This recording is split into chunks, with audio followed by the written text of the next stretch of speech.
I put complexity on it this morning because we want to talk to you about complexity. Oh, good. I'm excited. So, Eyes on the Pies is actually our team name. We created it with James Eddy, who I'm sure you know. I don't know if you know. Okay, he's great. You really should meet him. But he switched the MIPS assembly language class here to be focused on Raspberry Pi and Python. So that's what a lot of the projects in the CS fair are right now. It's a lot of people finishing up that first iteration of their project. That was this for us, and this is not what we're presenting. We're presenting the 5th version that we developed over the summer there's an oven mitt in there. There's a lot of like intermediate v.0001 designs. You know how it is. But the really cool thing about the project is that when we originally created it, it was for the blind students around UVM and blind members of our community. It's essentially an echolocator. It lets you see like a bat does with infrared. And so when you put it on, it vibrates with varying frequencies and strengths depending on how close something is in front of it. With an array like this, where it's much more complicated, it was almost too much information for the user. And it was pretty cool to take this project, say, how can we make this more usable in a community? How can we reduce costs? How can we reduce complexity? And then we took a project that we could have said was finished at that point and decided to do this with it. I think like we all have been really trying to do projects that we're proud of, and I think that like this is pretty significant for us. We've been able to take it back to our high schools as well and do student outreach presentations.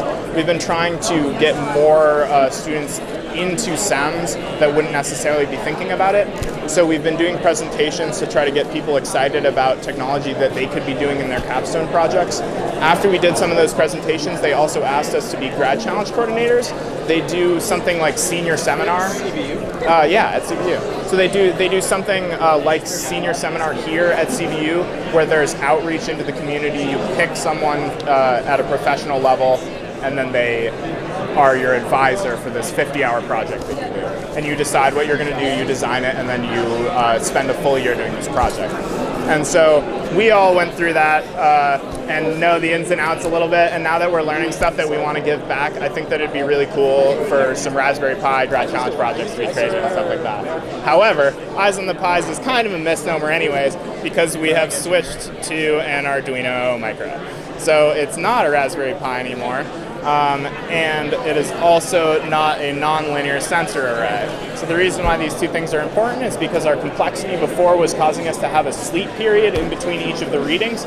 It was too much data for the actual machine to process as we went. We want to be having reads that are as quickly as possible to the user so that they don't have like gaps in their vision. You can put it on and see what I'm talking about a little bit, but now that we've reduced this to this version, very, very quickly, and it's actually big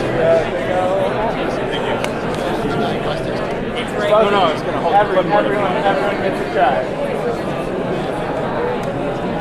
It is right-handed. We have bias.